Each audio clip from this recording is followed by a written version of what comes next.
গাজীপুরের টঙ্গীর কেমিক্যাল গোডাউনে অগ্নিকাণ্ডের ঘটনা ঘটেছে। আগুন নিয়ন্ত্রণে আনতে কর্মরত অবস্থায় ফায়ার সার্ভিসের 5 জন দগ্ধ হয়েছেন। কাজ করছে উদ্ধারকারী 7টি ইউনিট। ফায়ার সার্ভিস জানায় সোমবার বিকেল 3:30টার দিকে টঙ্গীর সাহারা মার্কেটের সেমি পাকা টিন শেড একটি ভবনে অগ্নিকাণ্ডের খবর পেয়ে ঘটনাস্থলে পৌঁছায় 7টি ইউনিট। ঘন ধোঁয়া এবং দাহ্য পদার্থ থাকার কারণে আগুন দ্রুত ছড়িয়ে পড়ে বলে প্রাথমিকভাবে ধারণা করছে ফায়ার সার্ভিস। হঠাৎ করে আগুন বেড়ে গেলে আগুন নিয়ন্ত্রণের দায়িত্বপ্রাপ্ত একজন কর্মকর্তা সহ 3 জন দমকল কর্মী দগ্ধ হন। তাদের দ্রুত উদ্ধার করে স্থানীয় হাসপাতাল এবং জাতীয় বার্ন অ্যান্ড প্লাস্টিক সার্জারি ইনস্টিটিউটে আনা হয়েছে।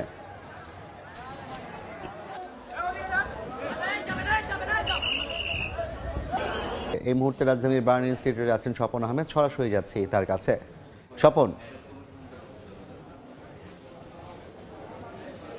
গাজীপুরের টঙ্গীতে ভয়াবহ একটি অগ্নিকাণ্ডের ঘটনা ঘটছে। এখন পর্যন্ত কিন্তু 7টি ইউনিট ফায়ার সার্ভিসের কাজ করছে আগুন নিভানোর জন্য। যেহেতু কেমিক্যাল গোডাউনে আগুন, এই আগুনে কিন্তু এখন পর্যন্ত দগ্ধ অবস্থায় রাজধানীতে অর্থাৎ জাতীয় বার্ন ও প্লাস্টিক্স ইনস্টিটিউটে আসছে ফায়ার সার্ভিসেরই 4 জন কর্মী, এর মধ্যে একজন অফিসার রয়েছে। তাদেরকে কিন্তু ট্রিটমেন্ট এই জাতীয় বার্ন ও প্লাস্টিক সার্জারি ইনস্টিটিউটের ভেতরে তাদের চিকিৎসা, প্রাথমিক যে চিকিৎসা সেগুলো চলছে। তবে আরেকজন আসছেন, অর্থাৎ ওই আগুনে যে দগ্ধ হয়েছেন আরেকজন ঢাকা মেডিকেলে, এটি হচ্ছেন একজন দোকান কর্মচারী, তিনিও আহত হয়ে দগ্ধ হয়ে সেখানে ভর্তি রয়েছে। তবে স্বাভাবিকভাবেই আমি যে 4 জন এখানে আসছেন তাদের নাম একটু বলতে চাই। এর মধ্যে একজন ফায়ার ফাইটার, যার নাম হচ্ছে নুরুল হুদা, এবং একজন হচ্ছেন জয় হাসান, আরেকজন হচ্ছেন অফিসার জান্নাতুল নাইম, যার কথা কিছুক্ষণ আগে বলছিলাম, এবং আরেকজন হচ্ছেন শামীম আহমেদ।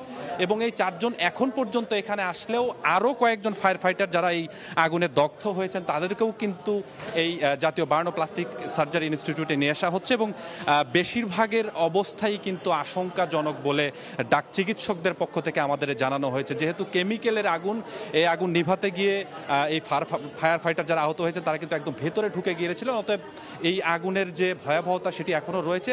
তাদেরও যে অবস্থা খুব একটা সুবিধাজনক সেটিও কিন্তু না। ডাক্তারদের পক্ষ থেকে আমাদেরকে বলা হয়েছিল যে কিছুক্ষণ আগেই যেটি জানানো হয়েছে যে এখন পর্যন্ত যারা আসছেন তাদের বেশিরভাগের অবস্থাই আশঙ্কাজনক। আমরা একজনের সাথে একটু কথা বলতে চাই প্রাথমিকভাবে।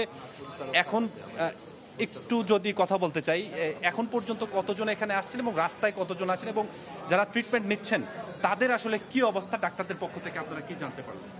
না, আসলে আমার স্যার আছে, স্যারের সাথে কথা বললে ভালো হয়। এই মুহূর্তে আসলে আমি কথা বলার সিনিয়র আছে তো ভেতরে। আচ্ছা, ধন্যবাদ। যেমনটি শুনলেন যে আসলে এখনো যেহেতু প্রাথমিক চিকিৎসা চলছে, অতএব এখনো নিশ্চিত করে আসলে কেউই বলতে পারছেন না যে কত শতাংশ তাদের পুড়ে গেছে বা তাদের আসলে কোথায় কোথায় পুড়ে গেছে বা শ্বাসনালীতে কি অবস্থা, এই বিষয়গুলো আসলে তারা এখনো বলতে